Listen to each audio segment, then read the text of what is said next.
ഒരു ലക്കാണെന്ന് ചില ആൾക്കാർ പറയാറുണ്ട്. ഒരിക്കലും ഒരു ലക്കല്ല.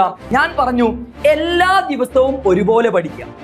ഒരുപാട് സമയം പഠിക്കലല്ല, എല്ലാ ദിവസവും ഒരുപോലെ പഠിച്ചാൽ മതിയടാ. നിങ്ങളിപ്പോ ഭയങ്കരമായിട്ടുള്ള പ്രഷർ നിങ്ങൾ അനുഭവിക്കുന്നുണ്ടെങ്കിൽ അത് നിങ്ങൾ പഠിക്കുന്നു അല്ലെ, നമ്മളെ പഠനം അടിപൊളിയാണ് എന്നുള്ളതിന്റെ തെളിവാണെന്നുള്ള കാര്യം എന്റെ മക്കൾ മനസ്സിലാക്കണം. ഹലോ നീറ്റ് ആസ്പിറൻസ്, എടാ എങ്ങനെയുണ്ടടാ നിങ്ങളെ നീറ്റ് 2026 എക്സാമിനേഷന്റെ പ്രിപ്പറേഷൻസ് ഒക്കെ? എക്സാമിനോട് അടുക്കുന്ന സമയത്ത് നമ്മൾ യൂട്യൂബിൽ കയറി നമ്മൾ ഒരുപാട് ക്വസ്റ്റ്യൻസ് നമ്മൾ ചോദിക്കാറുണ്ടല്ലേ. ഒരു 60 ദിവസം കൊണ്ട് എങ്ങനെയാണ് നമ്മൾ എക്സാം ക്രാക്ക് ചെയ്തെടുക്കാൻ പറ്റുക? ഏതൊക്കെയാണ് നമുക്ക് ഈസിയസ്റ്റ് ആയിട്ട് നമുക്ക് പഠിക്കാനുള്ള മെത്തേഡ്സ് ഏതൊക്കെയാണ്? ഈ സമയം നമ്മൾ എന്തൊക്കെയാണ് ശ്രദ്ധിക്കേണ്ടത് തുടങ്ങിയിട്ടുള്ള കാര്യങ്ങളൊക്കെ ആയിട്ട് എന്റെ മക്കൾ കൺഫ്യൂഷനിലായിരിക്കും അല്ലേ. സോ നമുക്ക് ആ കൺഫ്യൂഷൻ ഒന്ന് തീർത്താലോ? 60 ദിവസം കൊണ്ട് ഇനിയുള്ള ആ ഒരു 2 മാസത്തില് നമ്മൾ എന്തൊക്കെ കാര്യങ്ങളാണ് ശ്രദ്ധിക്കേണ്ടത്? ഫസ്റ്റ് ഓഫ് ഓൾ ഞാൻ ഈ പറയാൻ പോകുന്ന മെത്തേഡ് ചിലപ്പം എല്ലാവർക്കും ആക്സെപ്റ്റ് ചെയ്യാൻ പറ്റണമെന്നില്ല. ബിക്കോസ് നമുക്കറിയാം ഓരോരുത്തരുടെ പ്രിപ്പറേഷൻ ഓരോ മൂഡിലായിരിക്കും. ചില ആൾക്കാർ അല്ലെ ഓൾറെഡി 2 മാസത്തെ ടൈം ടേബിൾ ഒക്കെ വെച്ചിട്ട് മുന്നോട്ടേക്ക് പോകുന്ന ആൾക്കാരാണ്. നിങ്ങളിപ്പം ഏത് ഫേസിലാണ് ഉള്ളത്? അതാണ് നമ്മൾ ആദ്യം മനസ്സിലാക്കേണ്ടത്. നിങ്ങളെ കറന്റ് ഫേസ് എന്താണ്? എന്റെ ഈ വാക്കുകൾ കേൾക്കുന്നതിൽ റിപ്പീറ്റേഴ്സ് ഉണ്ടാവാം അല്ലെ. ചിലപ്പം 1, 2, 3 തവണ അല്ലെ ട്രൈ ചെയ്യുന്ന സ്വപ്നത്തിലേക്ക് എത്താനും വേണ്ടിയിട്ട്, ഡോക്ടർ ആവുക എന്നുള്ള സ്വപ്നത്തിലേക്ക് എത്താനും വേണ്ടിയിട്ട് പ്രിപ്പറേഷനിലുള്ള മക്കൾ ഉണ്ടാവാം. അതുപോലെ +2 എക്സാം നേരിടാൻ പോകുന്ന കുട്ടികളുണ്ടാവും. അവർ ബോർഡ് എക്സാമുമായിട്ട് അല്ലെ ആ ഒരു തിരക്കിലായിരിക്കും. സോ അതിനുശേഷം നീറ്റ് എക്സാമിനേഷൻ നമ്മൾ എന്തൊക്കെ കാര്യങ്ങളാണ് നമുക്ക് ഇനി പഠിച്ചെടുക്കാൻ പറ്റുന്നത് അല്ലെ? ഓൾറെഡി മൊത്തത്തിൽ ഒരു കൺഫ്യൂഷൻ ആയിട്ടാണ് നിങ്ങൾ ഇരിക്കുന്നുണ്ടാവുക. സോ നമ്മളിവിടെ മനസ്സിലാക്കേണ്ടത് ഈ 60 ദിവസം കൊണ്ട് 650 മുകളിൽ സ്കോറിലേക്ക് എത്താൻ അല്ലെ, അതിപ്പോ എല്ലാവർക്കും സാധിക്കണം എന്നുണ്ടോ? ഇല്ല. ബാക്കിയൊക്കെ ഒരു ലക്കാണെന്ന് ചില ആൾക്കാർ പറയാറുണ്ട്. ഒരിക്കലും ഒരു ലക്കല്ല. ഒരു ഡിസിപ്ലിനോട് കൂടി നമ്മൾ ഇനിയുള്ള ദിവസം മുന്നോട്ടേക്ക് പോയാൽ നമുക്കും ഏതൊരു പ്രിപ്പറേഷൻ സ്റ്റാർട്ട് ചെയ്യാത്ത കുട്ടിക്കും ഇതിലേക്ക് എത്താൻ പറ്റും. കാരണം 650+ നമുക്ക് എത്തണമെങ്കിൽ തീർച്ചയായിട്ടും ഇനി എക്സാം ഈസിയോ ടഫോ എന്തുമായിക്കോട്ടെ, നമുക്ക് വ്യക്തമായിട്ടുള്ള ഒരു ഡിസിപ്ലിൻ വേണം. അതായത് കറക്റ്റ് ഒരു സിസ്റ്റമാറ്റിക് ഫോർമാറ്റിൽ പോയാൽ മാത്രമേ നമുക്ക് ഈ സ്കോറിലേക്ക് എത്താൻ പറ്റൂ. അത് നമ്മൾ ഇനിയിപ്പോ എത്ര തവണ റിപ്പീറ്റേഴ്സ് അല്ലെ, ഇനിയിപ്പം 1, 2ാമത്തെ തവണ എഴുതുന്നോ 3ാമത്തെ തവണയോ എത്ര തവണ എന്നുള്ളതിലല്ല കാര്യം. നമ്മൾ കോൺസെപ്റ്റ് ഓറിയന്റഡ് ആയിട്ടാണോ നമ്മളെ പ്രിപ്പറേഷൻ നമ്മൾ നടത്തുന്നത്? അങ്ങനെയാണെങ്കിൽ നമുക്ക് 650 അല്ലടാ 700 മുകളിൽ തന്നെ നമുക്ക് വാങ്ങിക്കാൻ പറ്റും. ഞാൻ കുട്ടികളോടൊക്കെ ക്ലാസ് റൂമിൽ എപ്പോഴും പറയുന്ന കാര്യമാണ്, നിങ്ങളിപ്പം 1 വർഷം ഇതിനു വേണ്ടി മാറ്റി വെച്ച് നിങ്ങൾ പഠിക്കുന്നു, പക്ഷെ അവസാനത്തെ 2 മാസത്തേക്ക് ഇവര് ഭയങ്കര പീക്കിലെത്തിയിട്ട് പഠനം മടുത്തുപോയ കുട്ടികളുണ്ട്. സോ ഈ അവസാനത്തെ 2 മാസമാണടാ നമ്മൾ മെയിൻ ആയിട്ട് ശ്രദ്ധിക്കേണ്ടത്. നിങ്ങളെ പ്രിപ്പറേഷൻ സ്റ്റാർട്ട് ചെയ്യുന്നത് അല്ലെ ചെയ്യേണ്ടത് അവസാനത്തെ 2 മാസത്തിലാണ്. പക്ഷെ പല മക്കളും പീക്കിലെത്തിയിട്ട് പഠനം അല്ലെ തലക്ക് പിടിച്ച് അവസാനം ഉപേക്ഷിക്കുന്നതായിട്ട് ഞാൻ ഒരുപാട് കുട്ടികളെ കണ്ടിട്ടുണ്ട്. സോ എന്റെ മക്കൾ അതുപോലെ ആവരുത് കേട്ടോ. സോ ആ പ്രിപ്പറേഷന്റെ സമയത്ത് ചിലപ്പോൾ നിങ്ങൾക്ക് ടൈം ടേബിൾ ഒക്കെ നിങ്ങൾ സെറ്റ് ചെയ്തിട്ട് ആ ടൈം ടേബിൾ ഫോളോ ചെയ്യാൻ പറ്റാത്ത കുട്ടികളാവും. അത് എന്റെ മക്കൾ ആദ്യം മനസ്സിലാക്കേണ്ടത്. ഞാൻ പറഞ്ഞു നിങ്ങൾ ആദ്യം നോക്കേണ്ടത് നിങ്ങളെ കറണ്ട് ഫേസ് ഏതാണ്. നിങ്ങളിപ്പോ ഭയങ്കര പ്രഷറാണോ നിങ്ങൾ ഫീൽ ചെയ്യുന്നത്? ഒരുപാട് കാര്യങ്ങൾ നമ്മൾ പഠിക്കുന്നുണ്ട്, പക്ഷെ ഒന്നും ഒരു ഓർഡർ അല്ല. ബാക്കോട്ടേക്ക് ചിന്തിക്കുന്ന സമയത്ത് ആകെ കൺഫ്യൂഷൻ ആണ്, മൊത്തം ഒരു ശൂന്യമാണ്, എംപ്റ്റി ആണ്. അവിടെ നിങ്ങൾ മനസ്സിലാക്കേണ്ടത് ഇങ്ങനൊരു എംപ്റ്റി ആണ് എന്റെ മക്കളെ മൈൻഡെങ്കിൽ അത് നോർമലാണ്. നമ്മുടെ നീറ്റ് എക്സാമിനേഷൻ എഴുതാൻ പോകുന്ന എല്ലാ കുട്ടികളും ഇതേ പ്രഷർ അനുഭവിക്കുന്ന കുട്ടികളാണ് അല്ലെ. അത് നമ്മൾ മാത്രമല്ല, അത് നമ്മളൊരു പ്രിപ്പറേഷൻ ഒരു കോമ്പറ്റേറ്റീവ് എക്സാമിന് വേണ്ടി പ്രിപ്പയർ ചെയ്തുകൊണ്ടിരിക്കുകയല്ലേ. അപ്പൊ എല്ലാവരും അത് നോർമൽ ആയിട്ടുള്ള കാര്യമാണെന്നുള്ള കാര്യമാണ് എന്റെ മക്കൾ ആദ്യം മനസ്സിലാക്കേണ്ടത്. നമ്മൾ അവിടെ മെയിൻ ആയിട്ട് നമ്മൾ ഫോക്കസ് ചെയ്യേണ്ടത്, നിങ്ങൾ നോക്കിക്കേ എത്രത്തോളം പെർഫെക്ഷൻ എന്നുള്ളതല്ല, സ്കിപ്പായി പോട്ടെ, പക്ഷെ നമ്മൾ അവിടെ ഒരു കൺസിസ്റ്റൻസിയാണ് നമ്മൾ മെയിൻ ആയിട്ട് കൊടുക്കേണ്ടത്. ഓരോ ദിവസം കഴിയുന്തോറും നമുക്ക് 2 MCQ ക്വസ്റ്റ്യൻസ് എങ്കിലും നമുക്ക് അധികമായിട്ട് പഠിക്കാൻ പറ്റുന്നുണ്ടോ? ഈവൻ ഒരു 5 MCQs അടുത്ത ദിവസം എനിക്ക് കൂട്ടി പഠിക്കാൻ പറ്റുന്നുണ്ടോ? അവിടെയാണ് നമ്മളെ സക്സസ് ഇരിക്കുന്നത്. സോ നമ്മളെ ടോപ്പേഴ്സ് ഒക്കെ ഫോളോ ചെയ്യുന്ന സീക്രട്ട് എന്താന്ന് വെച്ച് കഴിഞ്ഞാല്, ഒന്ന് follow A structured study routine. ഞാൻ പറഞ്ഞു എല്ലാ ദിവസവും ഒരുപോലെ പഠിക്കുക. ഒരുപാട് സമയം പഠിക്കലല്ല, എല്ലാ ദിവസവും ഒരുപോലെ പഠിച്ചാൽ മതിയടാ. നിങ്ങൾ ട്രിപ്ലേറ്റ് റൂൾസ് ഒക്കെ കേട്ടിട്ടുണ്ടോ? എന്താ ട്രിപ്ലേറ്റ് റൂൾസ്? 8 മണിക്കൂർ പഠനത്തിന് വേണ്ടി മാറ്റിവെക്കുക, 8 മണിക്കൂർ നമ്മൾ ആക്ടിവിറ്റീസ് ബാക്കി കാര്യങ്ങൾ ഭക്ഷണ കാര്യങ്ങൾക്കൊക്കെ വേണ്ടി മാറ്റിവെക്കുക, 8 മണിക്കൂർ സ്ലീപ്പ് ഉറക്കം, റെസ്റ്റ് ആവശ്യമല്ലേ, എന്നാലേ നമുക്ക് പിന്നീടുള്ള എനർജി കിട്ടുള്ളൂ. സോ അതാണ് ട്രിപ്ലേറ്റ് റൂൾ. അത് പല കുട്ടികളും അത് ഫോളോ ചെയ്യാറുണ്ട്. സോ ആ 8 മണിക്കൂറിൽ ചിലപ്പോൾ നമ്മൾ വിചാരിച്ച അത്ര പഠിക്കാൻ പറ്റണം എന്നില്ല. പക്ഷെ ഞാൻ പറഞ്ഞു ആ 8 മണിക്കൂർ പഠിക്കണം. അതിൽ അറ്റ്ലീസ്റ്റ് ഒരു 7 hours എങ്കിലും നമുക്ക് പഠനത്തിന്റെ ഭാഗമായിട്ട് നമുക്ക് കിട്ടണം കേട്ടോ. അതാണ് കൺസിസ്റ്റൻസി. വളരെ ഇമ്പോർട്ടന്റ് ആയിട്ടുള്ള കാര്യമാണ്. അത് നിലനിർത്തുക എന്നുള്ളതാണ് ഇനി അങ്ങോട്ടേക്ക് എന്റെ മക്കള് ശ്രദ്ധിക്കേണ്ടത്. പിന്നെ അതുപോലെ എക്സാമിനോട് അടുക്കുന്ന സമയത്ത് ലാസ്റ്റ് 30 days ഒക്കെ വരുന്ന സമയത്ത് നമ്മൾ ഒന്നും കൂടി ക്വസ്റ്റ്യൻസിലേക്ക് നമ്മൾ ഫോക്കസ് ചെയ്യണം. സോ ഇപ്പൊ +2 പഠിച്ചുകൊണ്ടിരിക്കുന്ന മക്കളോട് എനിക്ക് പറയാനുള്ളത്, നിങ്ങളിപ്പോ ബോർഡ് എക്സാമിൽ കോൺസെൻട്രേറ്റ് ചെയ്തല്ലേ, അപ്പൊ ആ ചാപ്റ്റേഴ്സിന്റെ പ്രീവിയസ് ഇയർ ക്വസ്റ്റ്യൻസ് ഒക്കെ നിങ്ങൾ എന്ത് ചെയ്യുക, എക്സാമിനേഷൻ കഴിഞ്ഞിട്ടുള്ള ഒരു 5 to 6 days നിങ്ങൾ ചെയ്ത് പഠിക്കുക. അപ്പൊ +2 ടോപ്പിക്സ് നമുക്ക് പെട്ടെന്ന് പഠിച്ചെടുക്കാൻ പറ്റും. എന്നിട്ട് +2ന്റെ ശേഷം നിങ്ങൾ ഏതിലേക്ക് പോയാൽ മതി, +1ലേക്ക് പോയാൽ മതി. അപ്പൊ നമുക്ക് എല്ലാ ടോപ്പിക്സ് നമുക്ക് ഒരുമിച്ച് കവർ ചെയ്തെടുക്കാൻ പറ്റും. 80+ ചാപ്റ്റേഴ്സ് ഇല്ലേ? സോ അതിൽ വെയിറ്റേജ് കൂടിയത് ഏതാണ് സാർ നമ്മൾ ആദ്യം പഠിക്കേണ്ടത് തുടങ്ങിയിട്ടുള്ള കാര്യങ്ങളൊക്കെ ഞാൻ ഇവിടെ കൊടുത്തിട്ടുണ്ട്. നിങ്ങൾ അത് നോട്ട് ചെയ്യണം കേട്ടോ. ഞാൻ അതിലേക്ക് വരാം. ഓക്കെ, സോ ടെസ്റ്റ് ചെയ്യുക, അതായത് നമ്മൾ റിഹേഴ്സൽ കറക്റ്റ് ആവണം. നമ്മൾ ബോർഡ് എക്സാമിനൊക്കെ എന്റെ മക്കൾ മെയിൻ ആയിട്ട് പഠിക്കുന്നത് ഡിസ്ക്രിപ്റ്റീവ് ടൈപ്പ് ക്വസ്റ്റ്യൻസ് അല്ലേ? സോ മൾട്ടിപ്പിൾ ചോയ്സ് ക്വസ്റ്റ്യൻസ് എന്റെ മക്കൾ അത് ബബിൾ ചെയ്തിട്ട് അല്ലെ, എങ്ങനെയാണോ നമ്മൾ എക്സാമിനേഷൻ നടക്കുന്നത്, ഇപ്പൊ നിലവിൽ ഓഫ്ലൈൻ എക്സാം അല്ലേ, അങ്ങനെ തന്നെ OMR ഷീറ്റിൽ നിങ്ങൾ അത് ചെയ്ത് പഠിക്കണം. അപ്പോഴാണ് നമ്മളെ പ്രാക്ടീസ് അടിപൊളിയാവും. ഓക്കെ, സോ നിങ്ങൾക്ക് ഇവിടെ കാണാൻ പറ്റുന്നുണ്ട് സാറല്ലേ 8 മണിക്കൂർ എന്ന് പറഞ്ഞിട്ടുള്ളത്, പക്ഷെ ഇവിടെ ഞാൻ 13 മണിക്കൂറാണല്ലേ പറഞ്ഞിട്ടുള്ളത്. സോ എങ്ങാനും നമുക്ക് ലാഗ് വന്നിട്ടുണ്ടെങ്കിൽ ആ മക്കൾ ശ്രദ്ധിക്കേണ്ട കാര്യം, ഒരു 13 മണിക്കൂർ ഇല്ലെങ്കിലും ഏകദേശം ഒരു 10 മണിക്കൂറെങ്കിലും ഡെയിലി നമ്മൾ പഠിക്കാൻ ഇനി അങ്ങോട്ടുള്ള ദിവസം നമ്മൾ ശ്രമിക്കണം. കാരണം 13 മണിക്കൂർ ഇനിയുള്ള 60 ദിവസം നമ്മൾ പഠിച്ചു കഴിഞ്ഞാൽ 750 സ്റ്റഡി ഹവേഴ്സ് കിട്ടും. അപ്പൊ എന്തായാലും ഒരു 10 മണിക്കൂർ നമ്മൾ പഠിച്ചാൽ 600 മണിക്കൂറിന് മുകളിൽ കിട്ടൂലേ? അത് 80 ചാപ്റ്റർ നമുക്ക് ഇനി അങ്ങോട്ടുള്ള ദിവസം തീർക്കാൻ അത് തന്നെ ധാരാളമാണ്. അവിടെ ഞാൻ പറഞ്ഞു ഇമ്പോർട്ടന്റ് ആയിട്ട് നമ്മൾ ശ്രദ്ധിക്കേണ്ട കാര്യം എന്താണ് അല്ലെ, നമ്മൾ ആ തിയറി കാര്യങ്ങളൊക്കെ നമ്മൾ സ്കെഡ്യൂൾ ചെയ്തു. അതിനുശേഷം അവസാനം എക്സാമിനോട് അടുക്കുന്ന സമയത്ത് അവസാനത്തെ 25 ദിവസത്തില് അല്ലെ, നമുക്കതിൽ കോംപ്രമൈസ് ഒന്നുമില്ല, അതിൽ നമുക്ക് സമയം കളയാനില്ല. അവിടെ നമ്മൾ maximum n number of MCQs നമ്മൾ എന്ത് ചെയ്യണം, ചെയ്ത് പഠിക്കണം.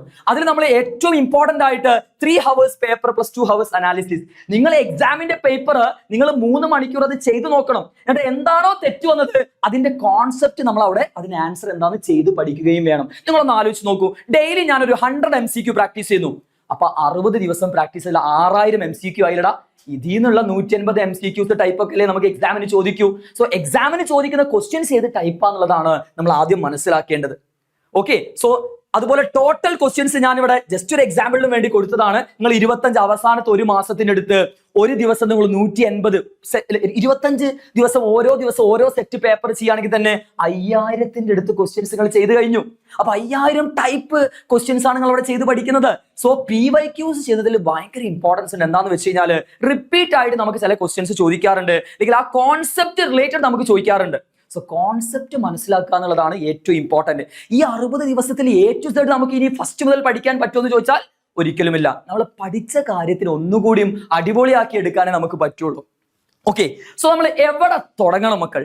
ഈ 80+ ചാപ്റ്റേഴ്സിൽ നമ്മൾ ഓരോ സബ്ജക്റ്റിലും ഏതിനാണ് നമ്മൾ ഇമ്പോർട്ടൻസ് കൊടുക്കുക? അതിനാണ് ഞാൻ PYQs നോക്കാൻ പറഞ്ഞത്. അവിടെ നോക്കിയാൽ കഴിഞ്ഞ 5-6 വർഷത്തെ പേപ്പർ എടുത്ത് നോക്കിയാൽ നമുക്ക് മനസ്സിലാവും ഏറ്റവും കൂടുതൽ ക്വസ്റ്റ്യൻസ് ചോദിക്കുന്ന ചാപ്റ്റർ ഏതാണ്. സോ ഇതെന്റെ മക്കൾ എഴുതിയെടുക്കണം അല്ലെ. നമുക്ക് ഏകദേശം 3 മുതൽ 8 അല്ലെ 8 ക്വസ്റ്റ്യൻ, ദാറ്റ് ഈസ് 5ഉം 6ഉം ക്വസ്റ്റ്യൻസ് ചോദിക്കുന്ന ബയോളജി ചാപ്റ്റേഴ്സ് ഉണ്ട്. തീർച്ചയായും +2ലുള്ള ആ ടോപ്പിക്സ് തന്നെയാണ്. That is genetics 1, molecular basis 6-7 question, 6 to 7 questions ചോദിക്കാറുണ്ട്. Principle of inheritance 4 to 5 questions ചോദിക്കാറുണ്ട്. അത് കഴിഞ്ഞാൽ ബോട്ടണിയിലേക്ക് പോകുമ്പോൾ നിങ്ങൾ ഈ ഡേയ്സിൽ ഞാൻ ജസ്റ്റ് ഒരു പ്ലാനിങ്ങിന് വേണ്ടി കൊടുത്തതാണ്, അത് നിങ്ങൾ ശ്രദ്ധിക്കേണ്ട ആവശ്യമില്ല. വെയിറ്റേജ് കൂടിയ ചാപ്റ്റർ എന്റെ മക്കൾ ആദ്യം നോട്ട് ചെയ്യണം. ഈ ഓർഡറിലായിരിക്കണം നിങ്ങൾ പഠിക്കേണ്ടത്. ഓക്കെ, ഇവിടെ നമുക്ക് സ്ട്രക്ചറൽ ഓർഗനൈസേഷൻ കാണുന്നുണ്ട്. ഇത് മുന്നത്തെ ഡാറ്റ പ്രകാരമാണ്. ആ സ്ട്രക്ചറൽ ഓർഗനൈസേഷൻ ഇപ്പൊ ഹൈ വെയിറ്റേജിൽ വരുന്നില്ല, കാരണം ആനിമൽ ടിഷ്യൂസ് ഒരു എക്സ്ട്രാ ടോപ്പിക് നമുക്ക് നീറ്റ് എക്സാമിന് ഉണ്ടല്ലോ. അതിൽ നിന്ന് ഒരു ചോദ്യവും ഫ്രോഗ് എന്നൊരു ചോദ്യം ചോദിക്കുള്ളൂ. പണ്ട് എർത്തുവം കോക്രോച്ച് ഒക്കെ ഉണ്ടായിരുന്നല്ലോ, അതിൽ നിന്ന് നമുക്കിപ്പോ എന്ത് ചോദിക്കാറില്ല, ക്വസ്റ്റ്യൻസ് ചോദിക്കാറില്ല. സോ ഇത് വേണമെന്നില്ല ഹൈ വെയിറ്റേജിൽ. ഓക്കെ, ബാക്കി biomolecules very important. Human reproduction 5ഓളം ചോദ്യം ഹ്യൂമൻ റീപ്രൊഡക്ഷൻ ചോദിക്കാറുണ്ട്. ബാക്കി ബോട്ടണി ടോപ്പിക്സ് ഒക്കെ കാണുന്നുണ്ട്. ഓക്കെ, ഇത് വെയിറ്റേജ് അനുസരിച്ചിട്ടാണ്. എടാ ഇത് എല്ലാത്തിനും 5 ചോദ്യമാണോ? അല്ല. സുവോളജി എന്റെ സബ്ജക്ട് സുവോളജിയാണ്. അതുകൊണ്ട് സുവോളജിയിൽ നമ്മൾ ഏറ്റവും ഇമ്പോർട്ടന്റ് ഒന്ന് ജെനറ്റിക്സ് 1, ജെനറ്റിക്സ് 2. പിന്നെ അതേപോലെ നമുക്ക് അടുത്തത് ബയോമോളിക്യൂൾസ് പറയാം, ഹ്യൂമൻ റീപ്രൊഡക്ഷൻ, ഹെൽത്ത് ആൻഡ് ഡിസീസിന് 2 to 3 ക്വസ്റ്റ്യനെ ചോദിക്കുള്ളൂ. ബാക്കിയൊക്കെ 2 to 3 ക്വസ്റ്റ്യൻസ് ചോദിക്കുള്ളൂ. But animal kingdom. സോ എന്റെ മക്കള് ബയോളജിയിൽ സുവോളജിയിൽ ആദ്യം പഠിച്ചെടുക്കേണ്ടത് ജെനറ്റിക്സ് 1ഉം ജെനറ്റിക്സ് 2ഉം ഹ്യൂമൻ റീപ്രൊഡക്ഷനും പിന്നെ ആനിമൽ കിങ്ഡവുമാണ്. പിന്നെ ബയോമോളിക്യൂൾസ്. ഈ 5 ചാപ്റ്റർ ആദ്യം പഠിക്കേണ്ടത്. ബോട്ടണിയിൽ ഏറ്റവും കൂടുതൽ ക്വസ്റ്റ്യൻ ചോദിക്കല് നമ്മളെ ബയോടെക് എന്നാണ്. ബയോടെക്കിന്റെ 2 ചാപ്റ്റർ ആയിരിക്കണം നിങ്ങൾ ആദ്യം പഠിക്കേണ്ടത് കേട്ടോ. എന്നിട്ട് ബാക്കിയുള്ള ചാപ്റ്റേഴ്സിന് ഒക്കെ 2 to 3 ക്വസ്റ്റ്യൻസ് ആണ് നമുക്ക് ചോദിക്കാറ്. പിന്നെ മീഡിയം വെയിറ്റേജ് ഉള്ളതാണ് നമ്മൾ ഫിസിയോളജി ചാപ്റ്റേഴ്സ് ഒക്കെ മാക്സിമം 2 ക്വസ്റ്റ്യൻസ് ആണ്. കാരണം ഇപ്പൊ 200 ചോദ്യം ഇല്ലല്ലോ, 180 ക്വസ്റ്റ്യൻസ് അല്ലേ നമ്മൾ എക്സാമിന്. ഇപ്പൊ സെക്ഷൻ B ഇല്ലല്ലോ, അതുകൊണ്ട് ചോദ്യത്തിന് എണ്ണം കുറഞ്ഞു. സോ ഒരു 2 ക്വസ്റ്റ്യൻ ആണ് മാക്സിമം നമുക്ക് ഫിസിയോളജി സെഷൻസ് ഒക്കെ നമുക്ക് മെയിൻ ആയിട്ട് ചോദിക്കല്. അതുപോലെ ബയോഡൈവേഴ്സിറ്റി ആൻഡ് കോൺസർവേഷൻ ഒക്കെ നമുക്ക് 2 to 3 ക്വസ്റ്റ്യൻസ് നമുക്ക് ചോദിക്കാറുണ്ട്. ഓക്കെ, ഇനി ഏറ്റവും ലോ വെയിറ്റേജ് നമുക്കറിയാം നമ്മളെ +1 ലിവിംഗ് വേൾഡ് ആണ്. ചില വർഷങ്ങളിൽ ചോദ്യം ചോദിക്കാറില്ല, ഇനി ചോദിച്ചാൽ തന്നെ ഒരൊറ്റ ചോദ്യമാണ് ചോദിക്കുക. അതുപോലെ മൈക്രോബ്സ് ചില വർഷത്തിൽ ചോദിച്ചിട്ടില്ല, ചില വർഷം 3 ക്വസ്റ്റ്യൻ ചോദിച്ചാണ്, എന്തായാലും 2 മാക്സിമം 1 to 2 ക്വസ്റ്റ്യൻസ് ഒക്കെയാണ്. അപ്പോൾ ലോ വെയിറ്റേജ് ചാപ്റ്റർ ആണ്, ഇത് എന്റെ മക്കൾ എഴുതിയെടുക്കണം കേട്ടോ. സോ ഇതിന്റെ ഓർഡറിലായിരിക്കണം എന്റെ മക്കൾ പഠിക്കേണ്ടത്. ഇനി ഫിസിക്സിലേക്ക് പോകുന്ന സമയത്ത് റേ ഓപ്റ്റിക്സ് വെരി ഇമ്പോർട്ടന്റ് അല്ലേ. അതുപോലെ നമ്മൾ ഏറ്റവും ആദ്യം പഠിക്കുന്നത് പ്ലസ് ടു ഇപ്പം ഇല്ലേ എക്സാം എഴുതാൻ പോകുന്ന കുട്ടികൾ ശ്രദ്ധിക്കണം, നിങ്ങൾ +2 ടോപ്പിക്സ് ആയിരിക്കണം ആദ്യം എന്റെ മക്കള് തീർക്കേണ്ടത്. അതിന്റെ PYQs ചെയ്ത് പഠിക്കാത്ത സമയത്ത് കേട്ടോ.